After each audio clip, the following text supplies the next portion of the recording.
Good afternoon. Welcome on in to another episode of From Day One. Today, courtesy of our good friend Law Talk with Mike, we have some fun, starting with an officer of the law, aka a lawyer, who can't figure out how to use Zoom.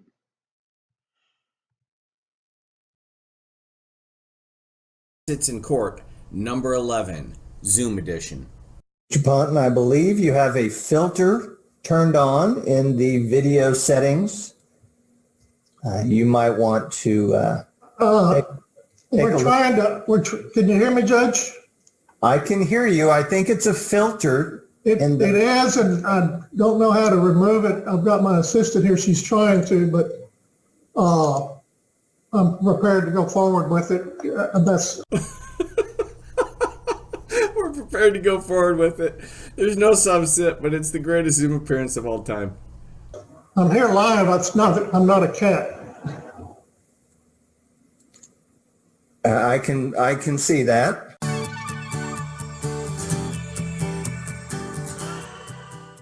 Mr. Morrow Bay, are you there? Yes, I am. All right, this is file 21213ST. It's entitled People versus Samuel R. Perdue, who refers to himself as Samir Siraj Morrow Bay. Hi, Samir Siraj Morrow Bay. His mother named him Samuel R. Perdue. Mr. Perdue, you got another ticket for driving with a suspended license. Second offense, that's a misdemeanor punishable by up to a year in jail and a fine of up to $1,000. You're also charged with speeding. I'm assuming you're going to plead not guilty to both of those? No, of course not. I'm innocent, and my name is not Mr. Perdue, so I would appreciate if you didn't call me Mr. Perdue. And we're off. Piss off the judge for you. All right. Well, Mr. Morrow, let me tell you this. Stop. Yeah, you're from some alternate universe where you don't have to obey the laws of No, the you don't state. respect the law, sir. Stop. If you drive again here in St. Joe County, I'm going to set your butt at $10,000.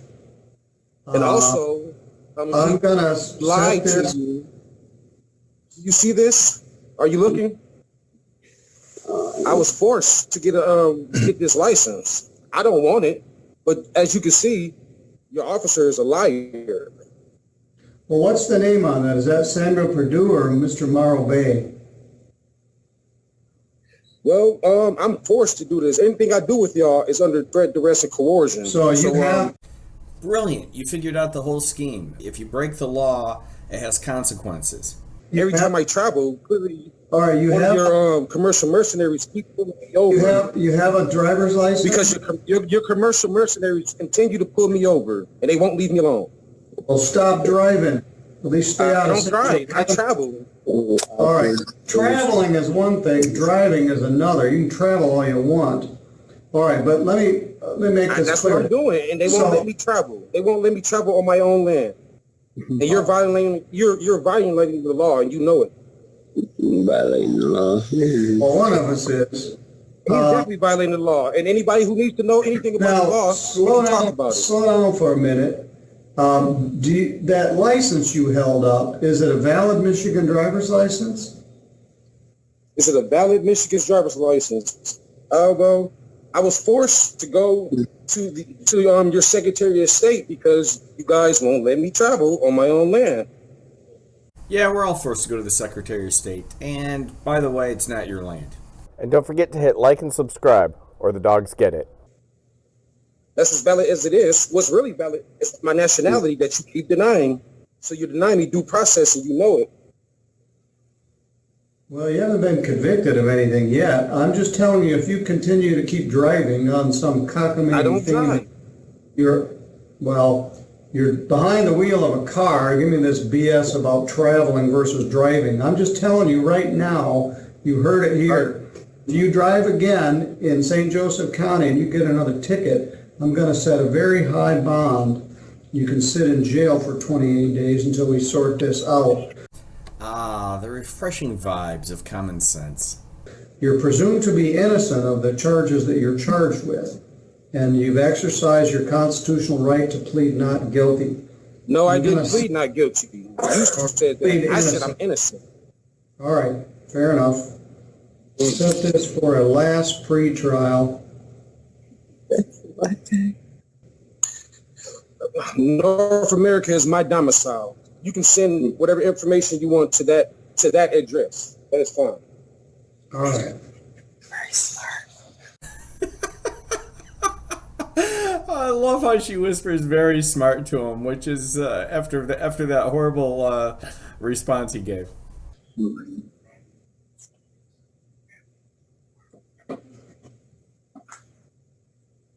So any judge who does not comply with this oath of office to the Constitution of the United States wars against the Constitution and engages in All acts. right, I'm gonna mute your microphone. I don't wanna hear this crazy nonsensical thing. I'm setting you for a last pretrial. We'll pick a date and I'll send it to you in the mail. I don't expect it'll settle the case. You already have one case set for a jury trial. We'll probably set both of these for a jury trial. Oh boy, he actually made it a jury demand. That's going to be a mess.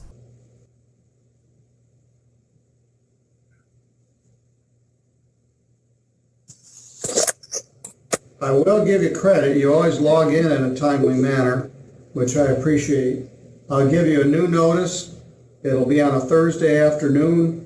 We're going to skip the regular pretrial and just go right to the last pretrial. I expect this to be set for a jury trial. All I'm telling you is stop driving and stop in St. Jude County. All right, sir, you're good to go. Well, there you have it. That was refreshingly to the point. I really like this judge's no-nonsense approach to this situation. And of course, it didn't hurt that it happened to be a Zoom hearing and he cut off his mic. We had the same situation in Sovereign Citizens in Court number 5. Links in the description below. Mr. Asher Edwards in that case. That's Asher, capital, all lowercase, Edwards, capital, all lowercase, Edwards. But anyway, in both circumstances, it really worked out nicely because they start running off about crazy stuff. They just cut their mic and give their order, and it makes it all work out a little bit nicer. Here at Law Talk, we do a lot of videos answering common legal questions. We also do reviews of law.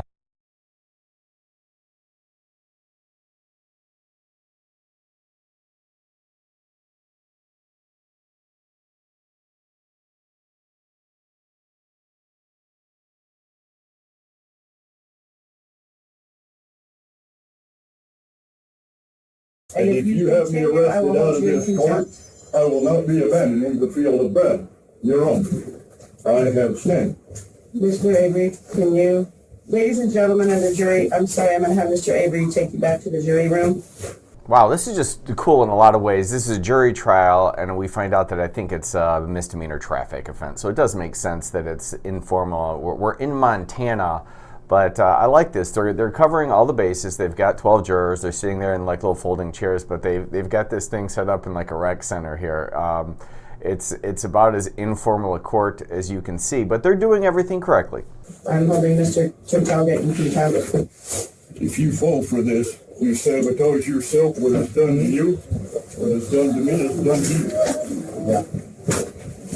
It is not I who have wasted your time. We must stand. We must stand and listen to him and fight for our Constitution, which is being stolen. Sir, if you proceed, I will also This is pretty interesting here, and it's not lost on them. They appreciate it, but maybe if you're not an attorney, you wouldn't know this. This is a complete breach of courtroom decorum. If you're gonna have the jury retire to another room, which is common, you stand and you're quiet. It's not time to make an argument to them on the way out and that sort of thing. Now that pales in comparison to what comes up, but I mean, that's blatant contempt right there. You were warned twice, Mr. Target. I don't care about you. What jurisdiction are you in? If you address the court in that manner again, I will have you arrested. I guess I should say I got this video from Van Balen. I hope I'm saying that right. I don't even know. It's a good channel. I get a lot of material from there, and those are their captions on there, so I just wanted to do that. And also, I'll put a link to the original video in the description below. Go check out that channel. It's excellent. So I now find you in contempt? What would you like to plead guilty or not guilty? Why is it so hard for you to just say? You are in contempt, Mr. Tertelgate. No, If I'm you don't not. be quiet right now, I will have you arrested. You're in contempt of law. I'm standing for my Officer country's Hines. constitution, my country's people. Poor Officer Hines is thinking, maybe I made the wrong career choice here. He looks at the judge orders him to take him into custody, and he's thinking, yeah, this is guy stuff, but he's thinking, yeah, I can do that. It's not going to be easy. He's older, but he's a big boy. Hands off me, Frank. I'm private property. You interfere, your hands off of me. We understand. Keep your hands off of me. Keep your hands off of me. Keep your hands off of me. Clayton Hines, you are guilty of conducting a military crime of foreign order. I'm an officer. I think it's time for a little story with Law Talk with Mike here. This takes me all the way back to when dinosaurs roamed the earth and I was in law school, and this reminds me of it so much. We had a requirement, so I had to go watch some trials, and I went to law school in the city of Chicago, and I went over to the Dirksen Center and said, hey, what's the most exciting trial going on? And they told me the courtroom number, and I took the elevator up and went there. And when I got there, there were a couple of big, beefy federal marshals sitting out there with bulletproof vests on. They had a metal detector, and this is back before everything. So there wasn't this kind of security in court generally. And I walked up there and said, can I go in? They said, sure. And I walk in there, and there are 4 or 5 more federal marshals, all bulletproof vests, guns, loaded to the teeth. And the reason why, I looked over on counsel table, and there were keys of cocaine just stacked up, sort of like a triangle. They're just stacked all over. It was pretty cool to see, actually. But my whole point in all of this is they anticipated, hey, maybe if we're trying a drug kingpin, he's got underworld friends that might try to disrupt the trial. And that's gets back to my whole point with this trial. I saw another video, and I think it was this, a couple of the pretrial hearings. They knew this guy was going to be trouble. Can you bring somebody else along to help this poor bailiff keep order in the court? There's this guy who's not exactly small, and he's got a dozen followers there disrupting the situation. What are we doing? Back off. Leave me alone, Blake. This man. Leave me alone. Deserve this. It's unlawful, unconstitutional. He made his choice. Leave me alone, Blake. I have done no wrong here. He hasn't done any wrong. So I'm gonna get hurt. Why has no one been able to tell him what wrong he's done? Doing me harm. Why has no one been able to tell him what wrong he's done? Back off. Are you getting in it? That is downright impressive. This prosecutor is helping wrangle, not as much. He's letting the deputy do most of it, but he's also keeping those other people back. And here's another thing that people don't realize. He's an officer of the court. And that's beyond the call of duty, but it needed to be done right now because they don't have any staff. And he cannot have this guy's followers going over there and messing with his deputy who's trying to put cuffs on him. I'm back in He's back in. Nobody's ever answered the jurisdictional issue, Frank. Listen, you're under arrest. Stop it. You live here. This martial law. This is unconstitutional. Our freedom is being stolen. No, this is slavery. We're being pushed off this land. I'm going to find you in contempt as well. Why should I put my hands behind my back when I'm doing it wrong? Listen, I'm afraid you're going to break my wrist and damage my shoulder. I am an aging fellow with injury. I understand. I'm asking for you to put your hand back. That's almost charming. He's been yammering on. He hasn't stopped, which is hilarious. He's as he's wrestling, he's still throwing off soft sit nonsense. But when he breaks down and says like, yeah, I'm an older guy and this is gonna hurt. I don't know. For some reason, the human side of me just goes, okay, this is kind of charming. When I comply, it will not be because contract is established. Can you comprehend that? And when I comply, I'm not establishing contract levy. He continues on. Who cares about contract? It's irrelevant. And you sound like Bullwinkle. We asked the man that to be able to speak. My hands behind my definition of what are you doing, Rob? I'm complying under force of U.S. orders. Because he asked a question and he wanted an answer. That was it. That's all that he did wrong. Your Honor, can I ask a question without getting contempt for it? I just have a question. You can answer. All right. I stand on a solid foundation being my Constitution and my Bible. Which I love. Materials. I love my country and I love my freedom. We will. And I want to live freely and unencumbered. I want to preserve my Constitution. What is your question, sir? My question is what did Ernie do wrong? What did he do wrong? He's not following the procedure in this. Lord has no jurisdiction. What are the procedures to follow? Oh, this is difficult because I know this guy's sincere. He really believes himself. And what are the procedures? Let me assure you, thank God we don't have it in here because it's so boring. But there are jury instructions read, and you go through procedures ad nauseum as to what is and isn't correct in court. So there is no confusion as the procedure. He just doesn't like the fact that you have to have a license to drive, and you know that's it. But you know, he's off base, but he's sincere. The court has no jurisdiction. This court has never answered for one thing. Follow the procedures for selecting the jury. Continue to speak. Continue to the court. Put your hands underneath what I'm okay? At the very least, the common rules of being civil in a civil society. Can we hold that officer as remove my materials. All these people here. No, you don't listen. All these people remove my materials. Get my hat, my Constitution. And he didn't. You guys just arrested a man trying to fight for our freedom. No, I arrested a man who wouldn't be quiet and follow the procedures. But you didn't establish jurisdiction once he challenged your jurisdiction. Mr. Cherry, you didn't establish it. Jurisdiction had been established at his first 2 hearings. We're not talking about the past, we're talking about present. Mr. Cherry was talking about the past. I was talking about today. He challenged the jurisdiction which can be raised at any level of proceeding. And it had already been raised in his proceedings twice. May I come forward and pick the book off the floor? Yeah. Okay.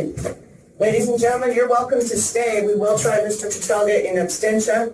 You're welcome to stay. Are we welcome to speak on his behalf? No, you're not welcome to speak. Once again, look at the Constitution. You have a right to represent yourself, and you have a right to be represented by counsel, not anybody else. And if you don't have that procedure in place, you don't have a trial. No. Why not? We live in America that we are supposed... See, the government is to be governed by whom? See, I must ask a question which I want answered in a very... What? The government is to be governed by whom? Do you know the government? This is in the Constitution. The government is to be governed by whom? I'm asking the judge. This is so frustrating. Meanwhile, while he's trying to get the civics he never learned in school, you've got 12 jurors who are sitting in a room, bored out of their minds, paying babysitters.